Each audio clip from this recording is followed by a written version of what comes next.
What is up, everyone? This is OJ over here from PlayerEssence, and welcome to a brand new Ask OJ segment where I answer you guys' questions. So a guy whose name is in Japanese characters asks, does Square Enix announcing that Dragon Quest for Nintendo NX show anything spec-wise? I would say it does show something spec-wise. It shows that the Nintendo NX will be able to handle Unreal Engine 4. Other than that, there isn't anything that I can say definitively, yes, this is that. But it also shows that Square Enix being a third-party developer, now this is more of me into speculation, Square Enix being a third-party developer and wanting to maximize profits are definitely not going to take the time to port something over to a system to where it's going to be hard to port. Even if it had the power, the architecture, in my opinion, has to be there. There has to be reasons and good incentive for Square Enix to port this game over, because Square Enix, of course, is using the Unreal Engine 4 for the next Dragon Quest game. So with Nintendo NX getting that port, more than likely, it definitely shows that this NX system, whatever it is definitely strong enough to handle the Unreal Engine 4 and get ports like that in a relatively quick fashion or manner. Otherwise, I don't think Square Enix would be doing it at all. But the last part is just my speculation. The next question comes from a good friend of PlayerEssence, Rob from Rule of Two Review. How do you think Microsoft, Sony, and Nintendo will fare coming off the Scorpio, Neo, and NX? Who will be most successful? Well, this one's a loaded question and it's very difficult, but I'm glad that you asked this. I do think the PS4 Neo is probably going to be the most successful out of all the systems. And the reason why is, one, because I'm taking the safe route. Sony is the popular brand. Most people right now identify with Sony, identify with their products and what they're doing, with the major success of the PS4.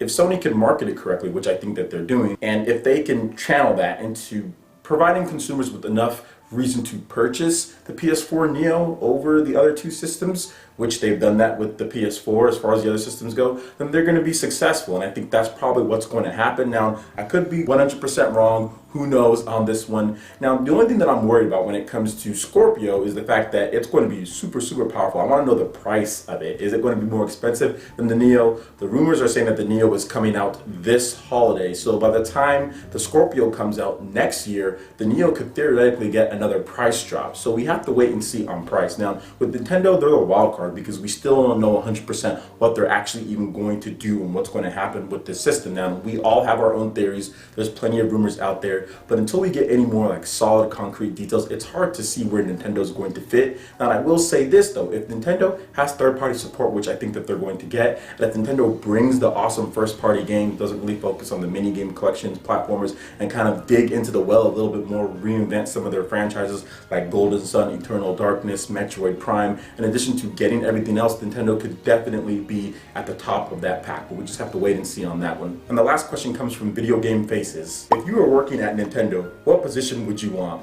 Well, if I was working at Nintendo, what position I would want? I would definitely want to be involved with the development teams at Nintendo. I'd want to be like in a Shigeru Miyamoto type of role where I go around and say, okay, yeah, that's cool, but you guys can do this, or okay, that looks pretty good. What else can we add? So I'd definitely like to be in an advisory role. I'm definitely not good with programming, so I couldn't be an actual developer. Marketing is cool, but I think marketing, there's too many gimmicks involved with marketing and all that. So I really just like to be hands-on, actually talking to the developers, actually talking to the teams, and really just knowing what they're doing and all the different games that are going on in Nintendo. I think that's the most exciting job because Shigeru Miyamoto gets to go around to America and talk to the American studios, Retro and Next Level. Then he gets to go to Japan, of course. He lives there and talk to all the dudes there. So I think that would probably be the role that I would like the most if I could work at Nintendo. But I don't know Japanese, and that's probably never going to happen. So, all right, thank you so much for all the questions, guys. I really do appreciate it. Remember, if you want to ask me any questions, check out my Twitter below. Tweet at me at PlayerEssence and hashtag AskOJ, and I'll try to answer as many questions as I can. Alright guys, thank you so much for watching this video. Go ahead and hit that like button if you did like it. Let me know you guys want more content like this going forward in the future. And also subscribe to PlayerEssence for more news, reviews, trailers, tips and tricks,